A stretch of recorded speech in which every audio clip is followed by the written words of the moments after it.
So many people think that alone equals being lonely. But what if solo time was actually this super luxurious thing instead of the worst case scenario? In today's video, I want to talk about actually enjoying your own company and how to romanticize solo time so it feels really nourishing and not like the backup plan. Before diving in, if you are new here, hi, I'm Kayla. Thank you so much for tuning in. I'm 35 years old, I live in New York City, and be sure to subscribe to my YouTube channel for more cozy videos just like this. Okay, let's get into it.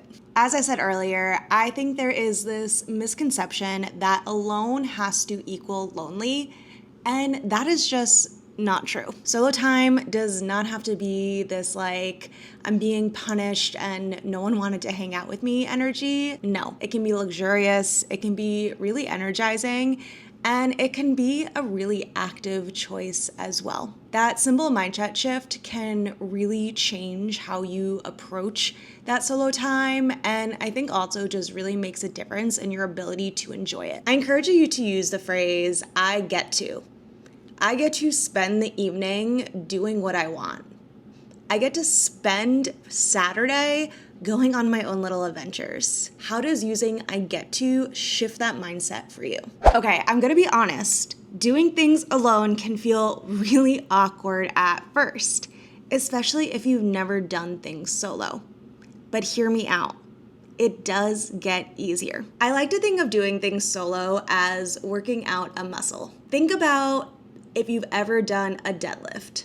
The first time you did a deadlift, it was probably really awkward. You maybe didn't understand the hip hinge situation. You were maybe activating muscles that have not been activated quite like that before. You might have had to look in the mirror to make sure that you were getting it right. It was probably a little awkward and there were things to figure out. But then the next time you did a deadlift, you had that comfort of the first time.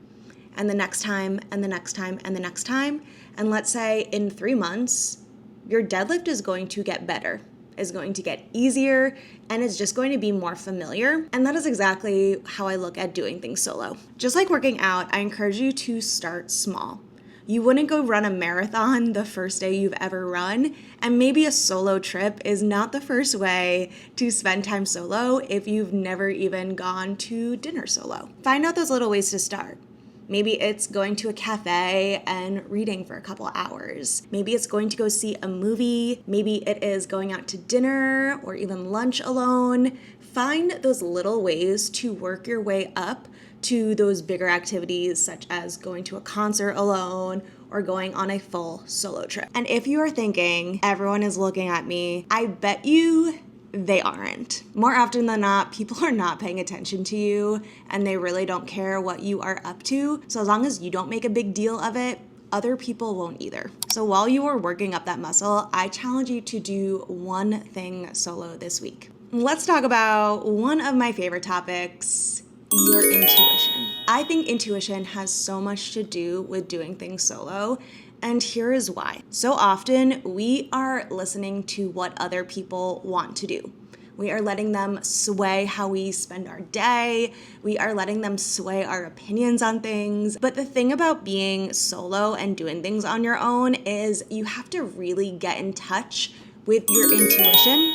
And for a lot of us, that can be scary because maybe we're not really tapped into it. When I used to teach yoga, I would talk a lot about this idea of getting in touch with your intuition and really pausing and listening to yourself. Maybe it's something as simple as pausing right now after you watch this video and say, okay, what do I really want to do right now? In my yoga classes, I would talk about this with like taking different variations, that instead of doing chaturanga the way you always do chaturanga, take a second and be like, do I actually want to do the full chaturanga? Or do I just feel like I am supposed to do the full chaturanga? Is what I actually want and need in this moment, holding in a high plank and pressing back to downward dog? That idea. How do you pause and ask yourself, what do I really want? I'm also realizing I have a lot of fitness analogies. I think the really powerful thing about doing things alone is that you do strengthen that intuition.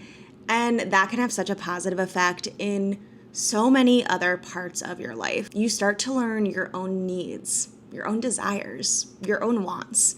and what that thing is without other people clouding that opinion. Okay, you are ready to go. You are ready to spend time solo. Let's build the perfect solo weekend together. On Friday night, I like to have what I call a self-care evening. This is a night at home to recharge, order food from your favorite spot, get takeout, or just like make your favorite nourishing meal. Maybe tonight is the night that you catch up on your TV show. I know I will be watching Drag Race and The Summer I Turned Pretty. And light that really nice candle. Maybe you take a bath. Maybe you just lounge on the couch and really enjoy yourself. Let this be your low energy night to recharge and reset. Saturday is all about being alone with others.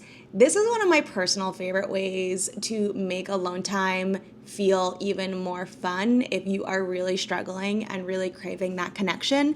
I like to do what I call be alone with others. One thing that could look like is taking a workout class Saturday morning. It is such an easy way to be alone with others. You will probably end up having these little interactions here and there. And if this is something you do regularly, you'll also start to see the same people in the same classes over and over again, which will be another form of connection. Maybe for you, that is working from a coffee shop or going to a movie. I personally really do love to go see theater alone. Find ways to be alone with others on Saturday so you get those little bits of interactions, even if you don't have people to have plans with. On Sunday, I think you should have an adventure day. Where is somewhere that you've been wanting to go in your city? What is a little mini adventure you have been wanting to go on? Today is your day. Maybe it is going to that bookstore that you've been saying you're going to check out. Maybe there's an exhibit at a museum that you know is closing soon and you keep saying you're gonna go to. Today's your day to go on that mini adventure and let that be your like early activity for the day, and then come home, reset, rewind, and get ready for Monday. Obviously, this is a weekend example, but figure out what that is for you, whatever that solo time is. Maybe it's a weeknight.